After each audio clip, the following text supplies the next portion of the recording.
Hello friends, welcome back to my YouTube channel. Muskaan इस serial के आने वाले एपिसोड की अपडेट आपके लिए लेकर आए हैं। आप मुस्कान के आने वाले एपिसोड में देखेंगे कि जो काजल है तो वो शर्मिंदा होती है और साथ ही साथ वो माफी मांगती है गायत्री से। कहने लगती है कि मुझे नहीं पता था कि अरमान ऐसा लड़का निकलेगा। आपने देखा ना कि वो हमारे सामने कितनी अच्छी तरीके से बातें कर रहा था, मुझे माफ कर दीजिएगा। तभी यहाँ पर जो गायत्री होती है तो वो उससे कहने लगती है कि माफी क्यों मांग रही हो बेटा, तुम्हें थोड़ी ना पता था। काजल जो होती है तो वो कहने लगती है कि मैं मंदिर होकर आती हूँ।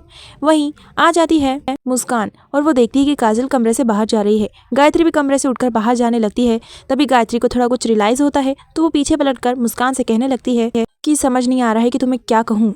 तुम डॉली की जिंदगी बर्बाद करने से भी बचा रही हो और तुम्हारी वजह से डॉली की जिंदगी बर्बाद भी हो रही है। उसके कहने का मतलब ये होता है। वो कहने लगती है कि तुम्हारी वजह से रिश्ते नहीं आ रहे हैं डॉली को, और दूसरी बात तुम गलत रिश्तों से बचा रही हो उसे। तभी मुस्कान कहने लगती है कि मेरे होते हुए मैं डॉली को कुछ भी नहीं होने दूंगी, उसकी जिंदगी को यूं बर्बाद नहीं होने दूंगी, ऐसा वो उससे कह देती है। तभी यहाँ पर जो गायत्री होती है फिर से मुस्कान को ताने देकर वहां से चली जाती है। वहीं दूसरी तरफ आपको देखने मिलेगा कि जो रौनक है तो वो अपने पिता के पास आ जाता है और वो कहने लगता है कि जो कुछ भी हुआ ये आपने करवाया ना। अरे बाज आओ जरा अपने हरकतों से। मुझे पता है कि डॉली के साथ आपने ये सब जो किया है तो ये मुस्कान की इंसल्ट करवाने के लिए किया था, ताकि मुस्कान की बेइज्जती हो। मुस्कान साबित नहीं कर पाए घर वालों के सामने अरमान की सच्चाई, और फिर घर वाले उसे ही बुरा भला कहे, ऐसा वो कह रहा होता है। यहाँ पर जो सर जी होते हैं तो वो कहने लगते हैं कि बचवा हम ऐसा क्यों करेंगे भला। गायत्री ये सब कुछ सुन लेती है और फिर गायत्री वहाँ पर आकर रौनक को ही बातें सुना देती है। कहने लगती है कि ये तुम क्या कर रहे हो, पिता तो नहीं कहते इन्हें और ऐसी बातें कर रहे हो इनसे। याद रखना रौनक, जिस तरीके से हर बार तुम मुस्कान की तरफदारी करते रहते हो ना उस लड़की की, मैं भी तेरे पिता के खिलाफ एक शब्द भी नहीं सुनूंगी। जो रौनक होता है वो कहने लगता है माँ तू भोली है, तुझे नहीं पता। वो कहने लगती है बस रौनक, मैं नहीं सुन सकती इनके खिलाफ एक भी शब्द, ऐसा वो कह देती है और कहने लगती है आइंदा से अच्छे से बात करना।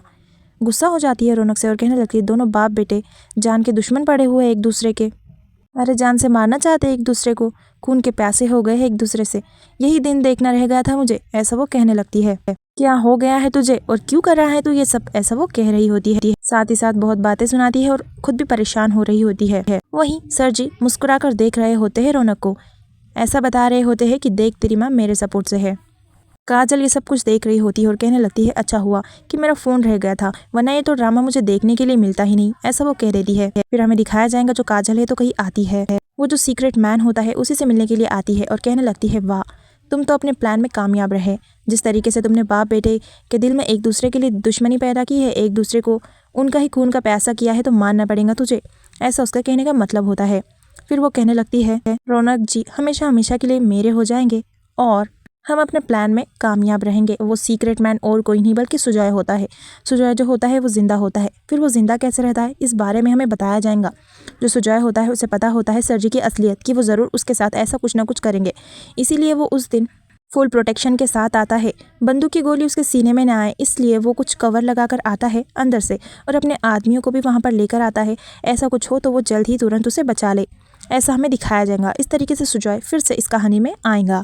और अब तक जितने भी सीक्रेट मैन से बात कर रही थी ना काजल, वो और कोई नहीं बल्कि सुजॉय ही था। सुजॉय ने ही रौनक को जान से मारने की कोशिश की थी, सुजॉय ने ही सर जी को जान से मारने की कोशिश की थी और एक दूसरे का ही खून का प्यासा बना दिया। रौनक को लग रहा है कि उसके पिता ने उसको मारने की कोशिश की और वहीं उसके पिता यानी सर जी को लग रहा है कि रौनक ने उसे मारने की कोशिश की। बस इसी बात की दाद दे रही होती है काजल सुजॉय को। सुजॉय कहने लगता है कि बस हमेशा हमेशा के लिए मुस्कान मेरी हो जाएंगी और रौनक तुम्हारा। यहाँ पर जो रौनक होता है तो मुस्कान को मोटिवेट कर रहा होता है आगे पढ़ने के लिए, उसके बुक्स उसे वापस लाकर देता है और जो मुस्कान उसके बुक्स की कवर फाड़ती है तो उससे वापस से कवरिंग करके लाता है और कहने लगता है ये कवर पर एक भी दाग नहीं है, बिल्कुल साफ है तुम्हारे दिल की तरह, तुम पढ़ सकती हो मुस्कान, ऐसा उससे कहकर मोटिवेट कर रहा होता है। फिर हमें दिखाया जाएगा यहाँ पर जो रौनक है तो वो थक जाता है, उसके सर में बहुत दर्द हो रहा होता है।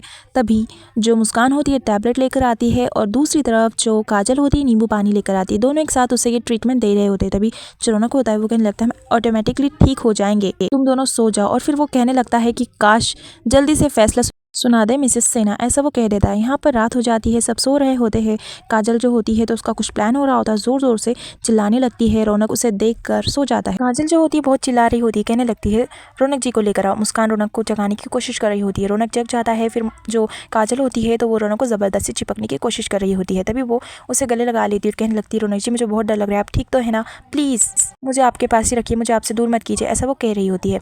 तभी वहाँ पर कुछ गिरता है जिसकी आवाज़ भी आती है, जिसकी वजह से मिसेस सेना वहाँ पर आ जाती है। मुस्कान दरवाज़ा खोलती है। तभी मिसेस सेना कहने लगती है यहाँ पर कुछ गिरा था क्या। तभी मुस्कान कहने लगती है कि हाँ, काजल जो है उसने बुरा सपना देख लिया है, जिसकी वजह से चीज़ें नीचे गिर गई और फिर वो डर के मारे वहाँ पर है रौनक जी के पास। रौनक जी उसे संभाल रहे हैं। यहाँ पर जो रौनक होता है एकदम अपने हैंड दूर दूर करने लगता है और वो मिसेस सेना को बता रहा होता है कि ये ज़बरदस्ती मुझसे चिपक रही है। यहाँ पर काजल जो होती है वो कहने लगती है मेरा तो बस ये प्लान था कि मैं रौनक जी के पास रहूँ, लेकिन ये प्लान नहीं था मेरे इसमें कि मिसेस सेना भी यहाँ पर आ जाएंगी। अच्छा हुआ उन दोनों को हमारी नज़दीकियाँ दिखेंगी। अगले दिन जो काजल होती है किचन में आती है और फिर वो कुछ खाने के लिए बना रही होती है। तभी उसके मन में कुछ प्लान आता है, जिसकी वजह से टेबल के ऊपर चढ़ती है और कुछ सामान निकाल रही होती है। रौनक को वहाँ पर बैठा हुआ देखती है तो वो ज़बरदस्ती गिरने की कोशिश करती है। तभी रौनक उसे बचाने के लिए जाता है और वो फिर रौनक के गोद में चढ़ जाती है। जिसके बाद मिसेस सेना वहाँ पर आती है, फिर से दोनों की नज़दीकियाँ देख लेती है। जो काजल होती है देख बड़ी खुश हो जाती है और फिर काजल कहने लगती है कि मुस्कान के लिए नाश्ता लेकर जाइए, मैं आपको नाश्ता देती हूँ, ऐसा वो कह देती है। मुस्कान के नाश्ते में कुछ नशीली दवाइयाँ मिलाकर दे देती है और एपिसोड यहीं पर खत्म हो जाता है।